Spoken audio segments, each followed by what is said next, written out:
to them, whereas Donald Trump, I believe, will not let that happen. We're gonna pivot for a bit here, Matlock, and I want to welcome in my first, my second guest. Actually, her name is Julie. Her name is Julie Dobbs. She's the director of Students for Trump. How you doing, Julie? Welcome to the Silent Majority here. Hey, how are you? I'm doing good. How are you? I'm great. Awesome. Well, you called me. I think you sent me a direct message and you wanted me to kind of promote what you guys are doing there. And I said, I'll do you one better. I'll have you on my show. And here we are. So tell us about what your organization is about and how many people are involved in that organization. Okay, I'm just a subgroup of our organization. We have a national organization it's stationed in North Carolina, but under them we have 32 feet planted in states. So we have 32 states that are involved so far, and the members there can range from 1 to hundreds of students, and these are going to range from high school students to college students, and this is for everybody who wants to help Donald Trump get elected. These are people who believe in him, who are motivated by him, and are very dedicated in helping him get elected. And how did you get involved in this? And what motivated you? And the rest of the people in this organization, what motivated them? Because we hear it every day how our kids are being taken over and brainwashed by the liberal left. So how did this come up? What's the reason behind all this? Like, what motivated you guys? Me personally, I was born into a very conservative family. You don't take the media. You don't take their headlines for everything. You have to do your own research. You have to become educated yourself to fully understand what's going on. And I understand from everyone else's point of view that our generation right now is very ignorant. They like to take the headline and use it as their own opinion besides going back and getting educated. A lot of people use social media to make their judgments about Donald Trump, and that's something that it got on my nerve. And I've always known who Donald Trump was, and whenever he put his presidential bid out in June, if I'm not mistaken, I became an immediate follower. I was like, okay, this is going to be crazy. This is something different. I'm not sure how it's going to play out. I was a fan of him the whole time, but then I figured out that Students for Trump became a thing in North Carolina, and I started becoming very interested in it. I followed them on their different social media websites, and then one day they asked for people to interview as state directors, and I had to go through a bunch of interviews. I eventually got the position, and a lot of people go through the same interview process that I did, which it's become more professional now since we're growing, and I'm pretty sure everybody got in for the same reason I did, and it's because we do believe in Donald Trump. We have very strong opinions about him. But we also, I'm not going to sound cliche, but I'm about to. We do want to make America great again. And, we're high school students, we're college students who understand that our country is going down in flames right now, and we really need somebody to be put in the president's position and actually change this. Right. You listen to the Silent Majority here. I'm your host, Chris, and on the Rebooting Liberty Hotline, I have Julie Dobbs. She is the director. Is it director, right? The director of Students for Trump. State director. State director of Students for Trump. I stand corrected. And my co-host for the night is Matt Locke from the Matt Locke Show. Matt, do you have a question for Julie? Well, yeah, I was just wondering, first of all, how old are you and why Donald Trump? I am 18 years old, and I'm a sociology major at Spring Hill College in Mobile, Alabama.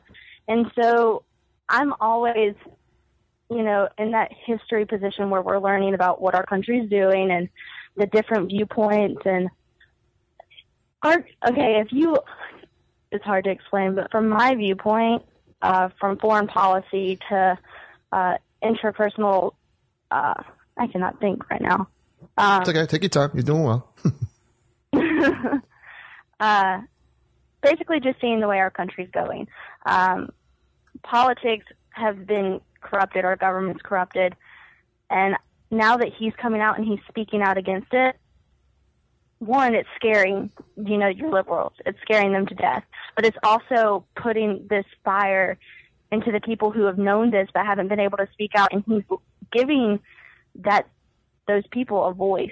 And so I think that's why a lot of people like him. Yeah. I had Bill Mitchell on my previous show, and he made a good analogy. He said, Donald Trump basically just, when they were blaming Donald, obviously in my opening, I said, they were blaming Donald Trump for the riots, for inciting these riots, in Chicago with his rhetoric. And, Bill Mitchell came up with the great analogy. He said, Donald Trump just, it's like when a house is infested with cockroaches, he just flipped the switch and the cockroaches came scurrying around. They were always there. You know what I mean? They were always there. So I think it was a perfect analogy, as to the Trump phenomenon. Everybody realizes that, the media and a lot of the establishment, politicians do not understand that now in this day and age, we are wise. We know what's going on. We are very involved. And when Ted Cruz came out the other day and said that, Donald Trump, he basically, his voters are uninformed and unengaged, I was incensed.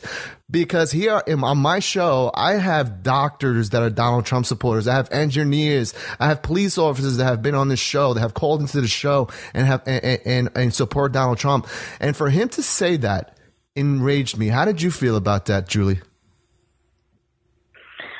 I personally don't agree with it. It quite frankly pisses me off. You had Bernie Sanders out there saying that these aren't my supporters, these are Trump supporters that are starting these riots because Donald Trump's so uncontainable, you can't contain his supporters either. Right. No, it was vaguely his supporters. I mean, they were chanting, Bernie, Bernie, and they were the ones causing the riot. And I think Ben Carson made a very great statement. He said, there's so many people being taught that if you don't like what somebody has to say, you have the right to interfere with their freedom of speech. Yes, I do agree people have the right to protest, but there are better ways to do it. Why are you going to go into a private event that is for Donald Trump supporters and, plea whatever you want to plea? Right. If you're a Bernie fan, you're supporting Bernie. If you're a Hillary fan, you're supporting Hillary. It's a private event for his supporters. Stand outside and protest all you want, right, but don't go inside and disrupt something that people are wanting to listen to. I mean, you're not disrespecting him, right, you're disrespecting the people who have also drove, 30 minutes to 2 hours to come watch him. Yeah. And it enrages me. Yeah. Julie, you're listening to the Silent Majority here on New Media Patriot Radio. The number to call is 347-338-1775. Please, call in and get your voice heard on New Media Patriot Radio. Julie, you bring up a good point, and I stated this on a previous show. I said, I'm from New York City. Whether you love Rudolph Giuliani, who was the mayor here in New York City, or you don't, he was the mayor during 9/11. The fact of the matter is, I remember back then when people wanted to protest, they were given a certain area where they could protest. They were basically given a 2-block radius, and then they were corralled in with barriers, and you can protest all you want. You can peacefully protest all you want.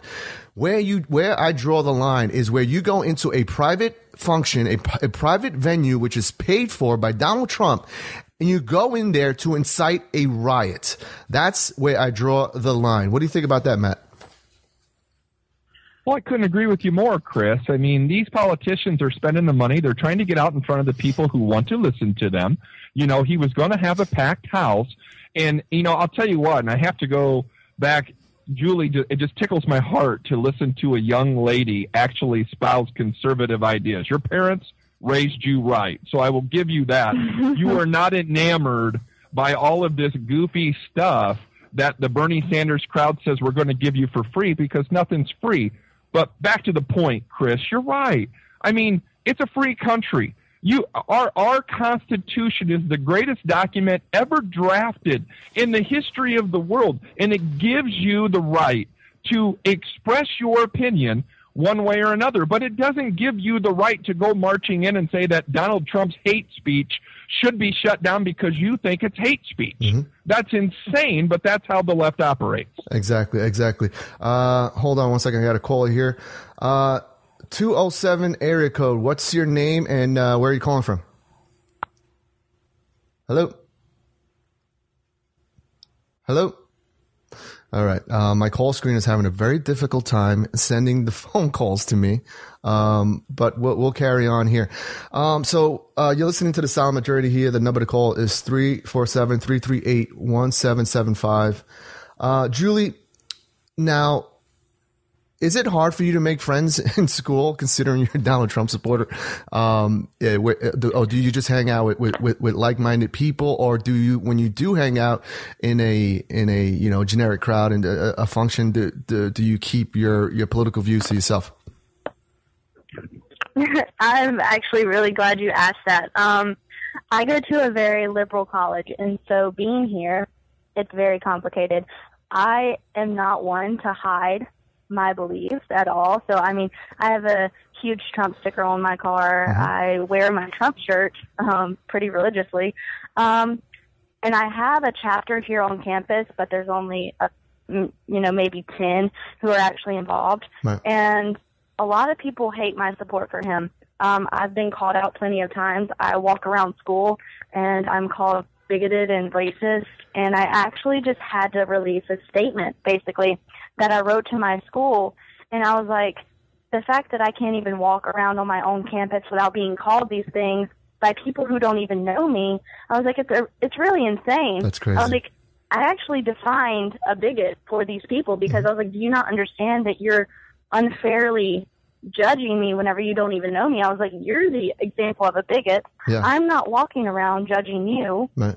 Yeah. And the respect that I've had from non-supporters have been terrible. It's been very disrespectful. But then again, I understand, they have their opinions and they can say whatever they want. But to personally victimize me for my beliefs is something that it's hard to deal with. Yep, which is why I was so frustrated with how the Republicans sided with the anarchist group on the left hand side, which is a well funded group, and they made it seem like this was a spontaneous protest, just like in Benghazi, and it was ridiculous that this is why I'm frustrated with the whole Republican Ted Cruz. I'm frustrated with all of them. You know what I mean? You're supposed to stand up for your side when you know he was right, and for political reasons you didn't back him. And you bring up a good point about wearing stuff like having a sticker. I walk around with a Make America Great hat, and it brings up conversations, especially here in New York City. And I tell people, so what is it that you don't like about Donald Trump? And we'll get into a conversation, and I'll challenge them. I said, do you know any of his papers? Do you know what he's for? And I'll explain it to them. And a lot of times when the conversation's over, they're like, oh wow, I didn't know that. And it's just about not arguing with people, but making them realize, that Donald Trump is more than just, a guy out there, rallying the troops. He does have some substance, papers out there. But I want to hit the call boards here. Mark from Indiana. How you doing? Welcome to the Silent Majority. Yeah, hey, thank you very much. You're welcome. You have a question? I have a question and a comment. I was interested listening to Julie there and some of the younger girls. I'm over here actually going ahead and putting this out on Twitter myself. Thank you. I'm a first-time caller, so I just seen you on Twitter, so I went over there to check you all out. Thank you. But, yeah, and... actually, you see them tweets there. It's Man Via Integrity.